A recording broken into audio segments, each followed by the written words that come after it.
CJI को सुनाई खरी खोटी, कानून व्यवस्था पर कानून मंत्री को भी घेरा। देश की राष्ट्रपति द्रौपदी मुर्मू को आपने शायद ही कभी गुस्से में देखा होगा। महामहिम बेहद शांत और सौम्य स्वभाव की हैं और हमेशा आदर सम्मान के साथ ही अपनी बात रखती हुई नजर आती हैं। लेकिन हाल ही में कुछ ऐसा हुआ कि मुर्मू गुस्से से लाल हो गई। फिर तो सामने बैठे chief justice of India D Y Chandrachud से लेकर नए नवेले कानून मंत्री अर्जुन राम मेघवाल तक को खरी खोटी सुना दी। इतना ही नहीं, सीधे तौर पर झारखंड के सीएम हेमंत सोरेन के लिए भी संदेश जारी कर दिया। अब आप सोच रहे होंगे आखिर ऐसा क्या हुआ कि महामहिम को गुस्सा आ गया। चलिए विस्तार से आपको पूरी खबर बताते हैं। दरअसल हाल ही में देश की राष्ट्रपति मुर्मू झारखंड गई थी। यहाँ पर उन्होंने हाई कोर्ट की नई बिल्डिंग का उद्घाटन किया। इस मौके पर मंच पर राष्ट्रपति मुर्मू के साथ साथ सुप्रीम कोर्ट के चीफ जस्टिस, केंद्रीय कानून मंत्री अर्जुन राम मेघवाल और झारखंड के सीएम हेमंत सोरेन मौजूद थे। इतना ही नहीं, इस दौरान मंच पर हाई कोर्ट और सुप्रीम कोर्ट के तमाम जजेस भी मौजूद थे। तो हुआ ये कि राष्ट्रपति मुर्मू को पिछले काफी वक्त से न्याय व्यवस्था को लेकर शिकायत मिल रही थी। कुछ लोगों ने उनसे कहा कि अदालत से फैसला होने के बावजूद लागू होने में देरी होती है। बस इसी को लेकर राष्ट्रपति मुर्मू ने अपनी नाराजगी जाहिर की। उन्होंने कहा कि लोग मेरे पास शिकायत लेकर आते हैं कि मैडम फैसला तो हुआ, लेकिन जो चाहिए था वो नहीं हुआ। इसी को लेकर द्रौपदी मुर्मू ने गुस्सा जाहिर किया और सभी को जमकर फटकारा। बिफोर आई कंक्लूड, आई से समथिंग। मैं आज इसीलिए यहाँ कहना चाहती हूँ कि यहाँ chief justice of India, chief justice of Jharkhand high court और बहुत सारे जजेस, सुप्रीम कोर्ट के, हाई कोर्ट के, एडवोकेट्स, लॉयर्स, बहुत सारे विद्वान व्यक्ति यहाँ बैठे हैं। बहुत सारे केसेस हाई कोर्ट में फाइनल होता है, बहुत सारे केसेस सुप्रीम कोर्ट में वर्डिक्ट लेके जाते हैं। जो केस जिनके फेवर में है, जो पॉजिटिव है, वो नाचते हैं, गाते हैं। 5 साल के बाद, 10 साल के बाद, 20 साल के बाद, चलिए देर है लेकिन अंधेरे नहीं, इसीलिए वो खुश होते हैं। लेकिन उनका खुशी कुछ दिन में ही वो गायब हो जाता है, क्योंकि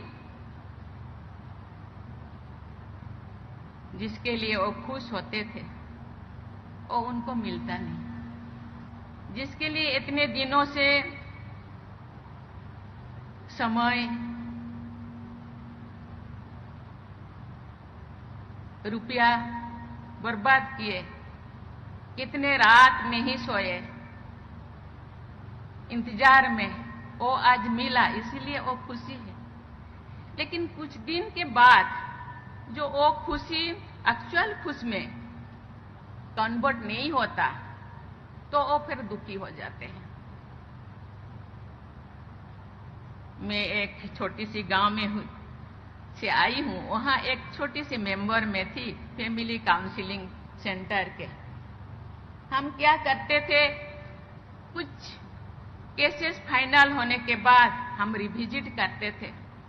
वो जो केस हम फाइनल किए एक्चुअली वो ठीक ठाक है कि नहीं, वो फैमिली वो कैसे रहते हैं, क्या करते हैं, ठीक ठाक है, मुझे पता नहीं।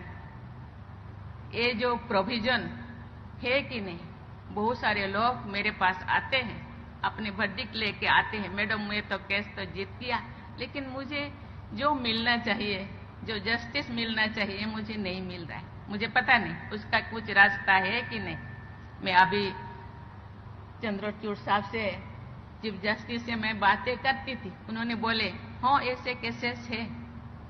बहुत सारे लोगों को पता नहीं, उन्होंने बोले कंटेम्प्ट केस कर सकते हैं, लेकिन बहुत सारे लोगों को पता नहीं। कंटेम्प्ट केस करने के बाद फिर शुरू से मुझे फिर वही दोहराना पड़ेगा, वही मुझे फिर 20 साल जाना पड़ेगा, फिर 7 साल मुझे इंतजार करना पड़ेगा, फिर मुझे 10 साल इंतजार करना पड़ेगा। मुझे पता नहीं उसका कुछ रास्ता है कि नहीं। आप सब जजेस बैठे हैं, चीफ जस्टिस ऑफ इंडिया बैठे हैं, chief justice of high court बैठे हैं, मुझे पता नहीं उसका रास्ता है कि नहीं। सरकार के, गवर्नमेंट के एक लॉ मिनिस्टर बैठे हैं, उसका रास्ता मुझे लगता है, क्योंकि मैं एकदम निचले लोगों से रिलेट करती हूँ, मिलती हूँ।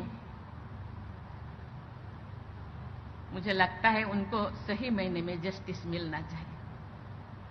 ये रिस्पॉन्सिबिलिटी आपका है।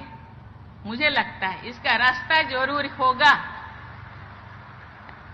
नियम हम बनाते हैं, नहीं है तो बनाना चाहिए थोड़ा। उनको तो न्याय मिलना चाहिए, क्योंकि बहुत सारे लोग मेरे पास, मैं भेजूंगी चीफ जस्टिस ऑफ इंडिया को, मेरे पास तो पहुंच नहीं पाते अभी। पहले तो पहुंच पाते थे, लेकिन मैं भेज देती थी, वो कहाँ गायब हो जाता था मुझे पता नहीं। लेकिन अभी मेरे पास जो है, मैं जरूर आपके पास भेजूंगी। मुझे लगता है उनको एक्चुअल खुशी मिलना चाहिए, एक्चुअल न्याय मिलना चाहिए। जाए तो कहाँ जाए? चीफ जस्टिस ऑफ इंडिया या सुप्रीम कोर्ट के बाद और कोई तो कोर्ट शायद नहीं है। मैं इसी के साथ my best wishes will be with you in all your India. Thank you. जय हिंद, जय भारत, जय झारखंड। द्रौपदी मुर्मू ने जिस तरह से आम जनता के बारे में सोचा और फिर बड़े जजों के सामने उसे रखा, उसने देशवासियों का दिल जीत लिया। बयान सुनने के बाद